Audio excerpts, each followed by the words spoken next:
Hello भाई, Mukul chemistry you channel में आपका स्वागत है। मैं आज आपको विद्युत इलेक्ट्रिसिटी के बारे में कुछ बताना चाहूंगा। विद्युत आखिर होता क्या है?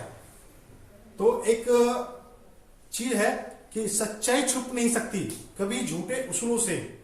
सच्चाई छुप नहीं सकती कभी झूठे उसूलों से। खुशबू आ नहीं सकती कभी कागज के फूलों से। कि अगर आप मेहनत नहीं करोगे तो आप पास होने की उम्मीद छोड़ दें। अगर आप थोड़ी सी मेहनत करोगे तो आप पास हो जाओगे। तो मैं आपको आप विद्युत होती क्या है उसके बारे में बताऊंगा। विद्युत यानी किसी चार्ज का फ्लो होना, आवेशों का एक जगह से दूसरी जगह पे जाना ही हमारा विद्युत है। तो आवेश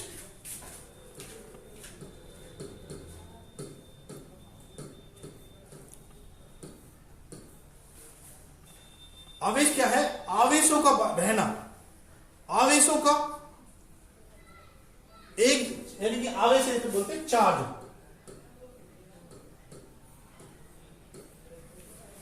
आवेशों का एक सतह से आवेश का बहना या जाना, एक स्थान से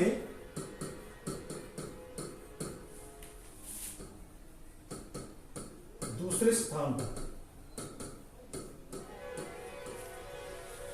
आवेशों का एक स्थान से दूसरे स्थानों पर जाना ही आवेश होता है। बिजली होती है तो कैसे होती है? इसका जो चार्ज होता है आवेश का, किस कारण से आती है? घर्षण से। या तो घर्षण से जाएगी या फिर आपकी चालन से जाएगी या प्रेरण से। तो घर्षण यानी कि दो चीजों को आप अगर रगड़ोगे, रगड़ने से आवेश उत्पन्न होगा। या फिर चालन यानी किसी चीज को आप गर्म करोगे, गर्म करके आपने देखा कई बार घर्षण क्या आप कंघी करते हैं, सूखे बालों में कंघी करते हैं। कंघी करने के बाद में जो आपकी कंघी होती है उस पर कुछ ना कुछ आवेश आ जाता है घर्षण करने से, यानी कि आपके बालों में वो रगड़ी और उस पर घर्षण आ जाता है। अगर आप सूखे बालों में कंघी करते हो तो आप छोटे छोटे कागज के टुकड़े डाल दो, उसके बाद उस कंघी को उन कागजों के पास लेके जाओ तो वो कंघी में सारे छोटे छोटे टुकड़े चिपक जाएंगे। तो इसके कारण वो आवेशित हो गई। या फिर कई बार आप एबोनाइट रोड को सिल्की कपड़ा पे रगड़ो, रात में एबोनाइट रोड को सिल्क कपड़े पे रगड़ो तो एक बिजली से उत्पन्न होती है घर्षण के कारण। तो वो हो गई आपकी घर्षण, कि हम घर्षण के कारण हो रहा है। फिर होती है चालन। चालन कैसे होती है? चालन कि आप किसी भगोनी में चाय या दूध गर्म कर रहे हो, चाय या दूध गर्म कर रहे हो तो, या जूस का तेल गर्म कर रहे हो किसी भगोनी में सब्जी बनाने के लिए, तो उसमें आपका चम्मच पड़ा हुआ है। तो चम्मच क्या नीचे से गर्म होता हुआ आपके ऊपर तक गर्म हो जाता है चालन विधि के द्वारा। चालन विधि के द्वारा कि आप किसी चीज को गर्म करते हो, या आप कटोरी में कोई आधा कटोरी है पानी और उसको आपने गैस पे रख दिया गर्म करने के लिए, तो आपकी कटोरी भी ऊपर तक गर्म हो जाएगी। किस कारण से? चालन विधि से। प्रेरण, प्रेरण क्या है? कि प्रेरणा लेना, किसी की सहायक में प्रेरणा, किसी की सहायक में प्रेरणा लेना, ये प्रेरणा होती है। यानी कि जैसे आप किसी अच्छे बच्चे के साथ रहोगे तो आपको अच्छे के गुण आएंगे, और आप बेकार बच्चे के साथ रहेंगे तो बेकार। कि किसी से प्रेरणा लेना कि अगर मैं आपको कुछ समझा रहा हूं तो आप कुछ शिक्षा बड़े ले रहे हो तो आप सीख पाओगे, और अगर मैं आपको गलत अवॉइड कर रहा हूं, गलत आपको मैं शिक्षा दे रहा हूं कि मैं आपको गलत चीज समझा रहा हूं तो आप गलत चीज, वो आपकी प्रेरणा। कि किसी चीज से प्रेरणा लेना, कि बच्चे माँ बापों की प्रेरणा लेते हैं कि माँ बापों से कैसे हमें आगे चलना है, कैसे कुछ करना है। तो इसी का एक उदाहरण भी है मेरे पास कि एक पेड़ पे दो पक्षी होते हैं और वो दोनों पक्षी, तूफान आता है तो वो दोनों अलग अलग बिछड़ जाते हैं। एक ही बाप की दो औलाद होती है और आंधी तूफान आने से दोनों अलग हो जाते हैं। एक को डाकू उठा ले जाते हैं और दूसरे को साधु संत उठा ले जाते हैं। तो जो डाकू उठा ले जाते हैं वो डाकू के साथ रहने का व्यवहार उसका डाकू जैसा हो जाता है, कि यानी कि किसी को गाली देना या किसी का आते खेल इसको ठग लो, इसको मार दो, इसको। और जबकि जो साधु के संत में जो तोता जाता है, पक्षी जाता है, वो आते खेल व्यवहार साधु जैसा हो जाता है, आओ बैठो, पानी पिए, ठंडा खाना खाओ, इस तरह से। अगर जो बच्चा अच्छी संगति में रहेगा, तो उस पर अच्छा प्रभाव पड़ेगा, और गलत संगति में रहेगा तो गलत प्रभाव पड़ेगा। तो इसे जो हमारा आवेश है वो 3 तरह से चलता है, दर्शन के द्वारा, चालन के द्वारा, प्रेरणा के द्वारा। तो 3 है। तो आवेश का मात्रक होता है, जो आवेश का मात्रक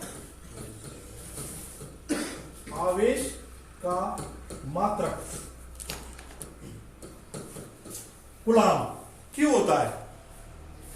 आवेश का जो मात्रक होता है कुलाम होता है, जिसको हम C से मापते हैं, C से डिनोटेट करते हैं।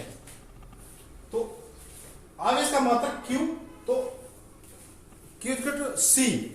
तो आवेश का मात्रक C से, तो 3 प्रकार के आवेश होते हैं, milli coulomb, 1 × 10⁻³ micro coulomb, 1 × 10⁻⁶ nano कुलाम।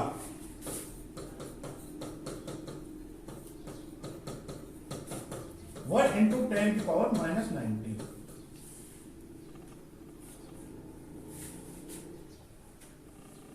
अब होता है विद्युत। विद्युत कहते किसे हैं? विद्युत बिजली सब जानते हैं, जानने के लिए चलिए बातचीत करें। विद्युत होते क्या है?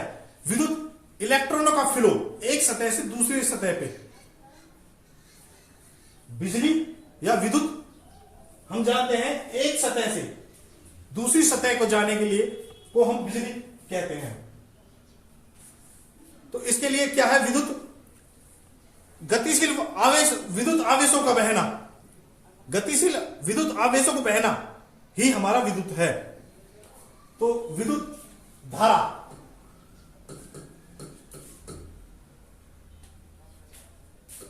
आवेशों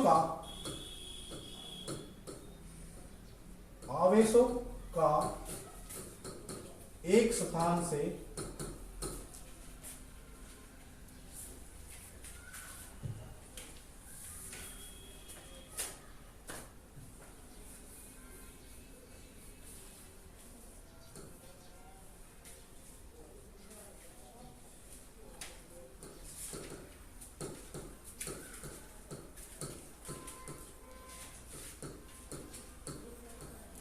दूसरे स्थान पर आवेशों का एक स्थान से दूसरे स्थान पर बहना या जाना विद्युत कहलाता है।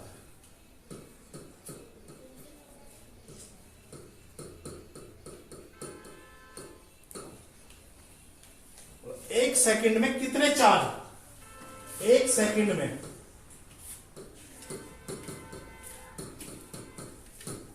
कितने कुलाम आवेश, कितने कुलाम आवेश गए, उनको हम विद्युत धारा कहते हैं। विद्युत धारा I =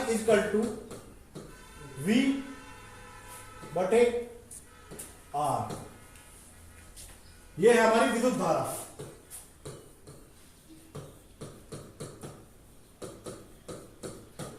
V हमारा विभवांतर वोल्ट, R होता है हमारा प्रतिरोध,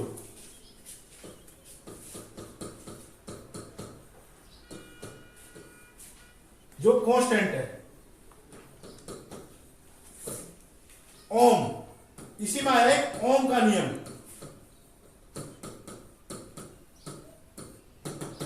ओम का नियम ने क्या बताया? ओम के नियम, ओम एक वैज्ञानिक है जिसने बताया ओम के नियम के अनुसार, ओम के नियम के अनुसार किसी विद्युत परिपथ में, एक सेकंड में कितने कितना कूलाम, कितना आवेश, कितना आवेश जाता है, उसे हम विद्युत धारा कहते हैं।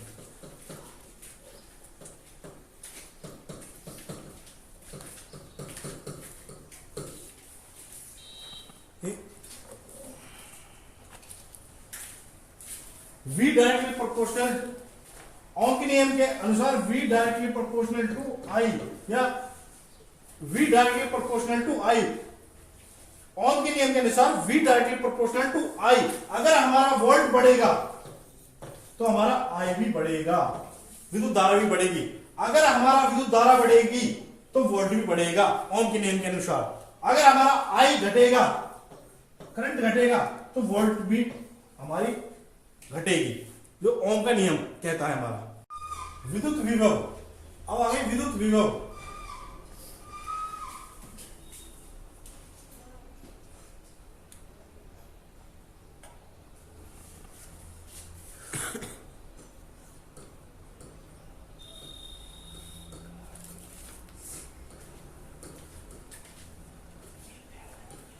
वह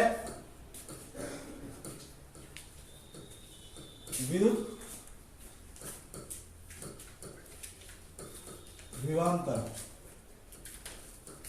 विद्युत विभव और विद्युत विभवांतर में क्या अंतर है? विद्युत विभव, किसी विद्युत विभव क्या चीज है?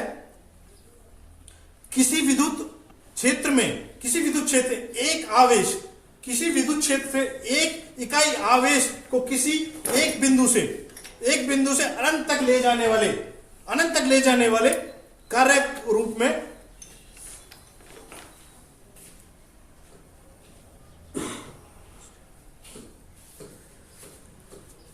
एक आवेश गुणांक को किसी अनंत दूरी से एक बिंदु तक लाने वाले किए गए कार्य को विद्युत विभव कहते हैं।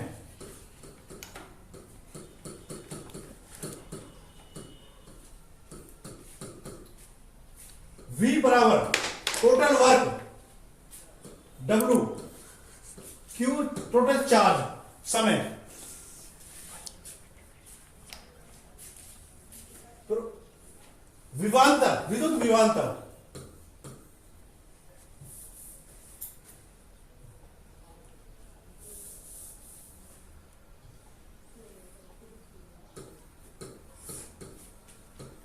विद्युत विभवांतर, विद्युत विभवांतर किन्हीं दो, विद्युत विभवांतर क्या होता है? एक बिंदु से किन्हीं दो बिंदु के बीच में, किन्हीं दो बिंदु, कोई हमारी एक वायर है A और B, किसी एक बिंदु से दूसरे बिंदु तक विद्युत आवेश को ले जाने के कार्य को एक सेकंड में कितना आवेश जा रहा है, उसको विद्युत विभवांतर कहते हैं। एक बिंदु से दूसरे बिंदु तक एक आवेश को, एक बिंदु से दूसरे बिंदु तक एक इकाई आवेश को ले जाने के वाले कार्य को V इक्वल टू में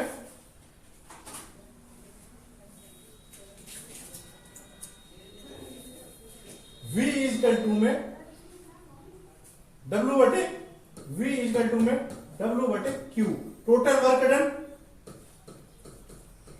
कितना कार्य किया है, बटे Q कितना आवेश गया है,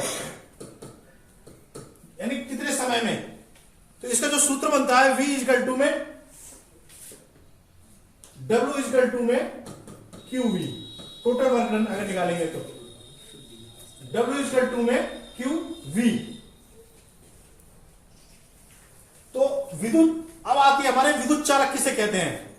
विद्युत चालक वो वस्तुएं जिनमें से विद्युत गुजर जाए, चालन हो जाए, तो उसको विद्युत चालक कहते हैं। अर्धचालक जिसमें से कुछ मात्रा में ही हमारा विद्युत गुजरे, उसको हम अर्धचालक कहते हैं। कुचालक जिसमें से बिल्कुल बिजली ना गुजरे, उसको हम विद्युत कुचालक कहते हैं, यानी किसी चीज का चालन ना हो विद्युत का। तो अब आता है हमारा इसमें सेल क्या होता है कि जहां पे हमारा एक प्लस हो एक माइनस हो, ये हमारा विद्युत सेल होता है।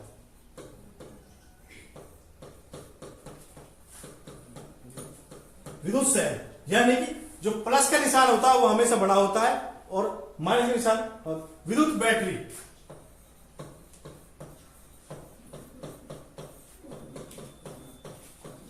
यानी कि प्लस माइनस प्लस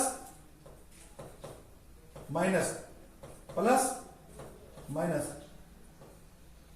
ये आपकी बैटरी है, विद्युत बैटरी। विद्युत बल्ब को हम कैसे दिखाते हैं?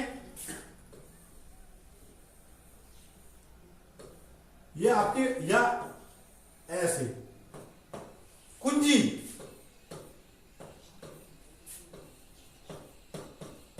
कुंजी या प्लग, इसको हम बताते हैं कुंजी या प्लग। अब आता है बंद परिपथ। बंद परिपथ या खुला परिपथ।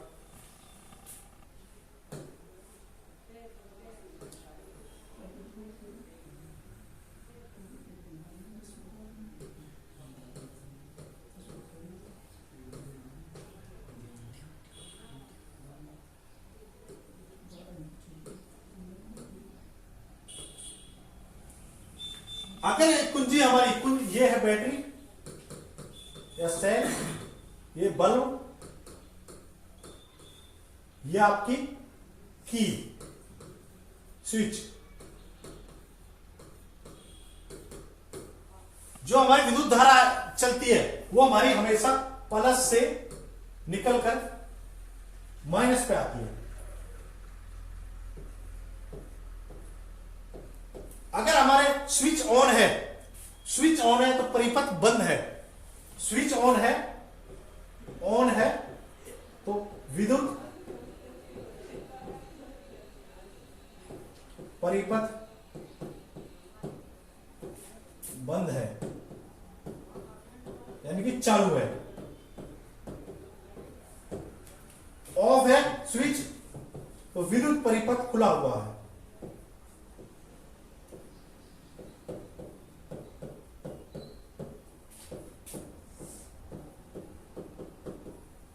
खुला है यानी कि आपका बल्ब नहीं जल रहा। तो एक इलेक्ट्रॉन पर चार्ज 1.6 इंटू 10 की पावर 19 कूलाम होता है। जो एक इलेक्ट्रॉन पर चार्ज होता है 1.6 इंटू 10 की पावर 19 कूलाम होता है।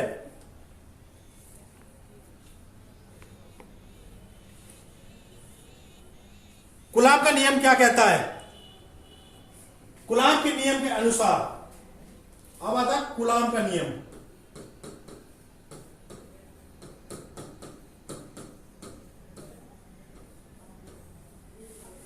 कूलाम के नियम के अनुसार दो आवेशित कणों के बीच में, ये कोई आपके दो आवेशित,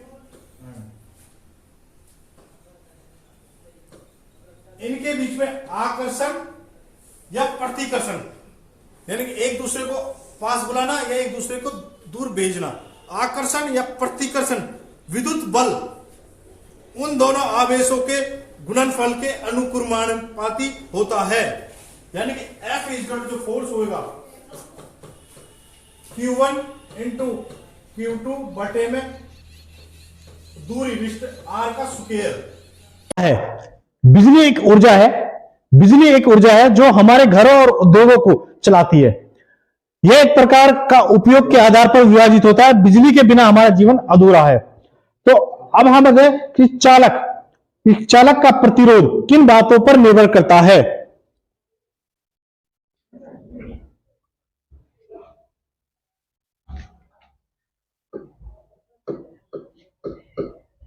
चालक का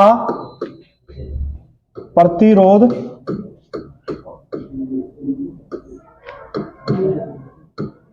किन बातों पर निर्भर करता है?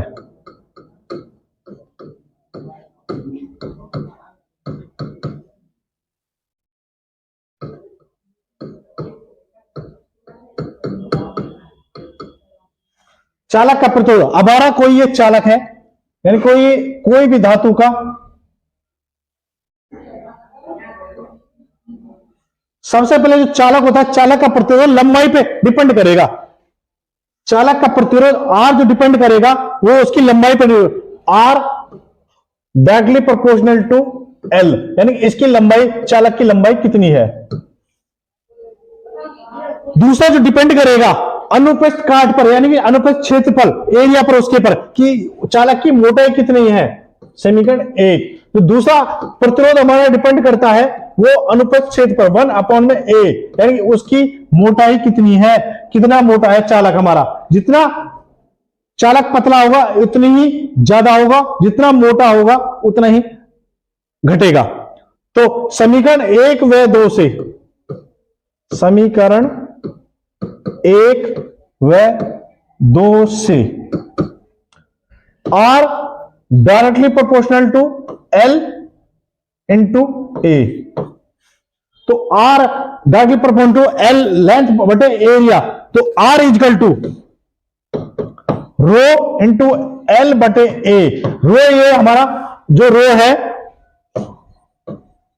कांस्टेंट मान है, स्थिरांक है, इसको हम स्थिरांक कहते हैं, कांस्टेंट है। तो चालक का जो प्रतिरोध है, 2 नंबर में आता है क्वेश्चन, चालक का प्रतिरोध किन बातों पर निर्भर करता है, तो चालक का जो प्रतिरोध है वो लंबाई पे, कि हमारा तार कितना लंबा है, और हमारा एरिया यानी कि तार कितना मोटा है, उस पर डिपेंड करता है।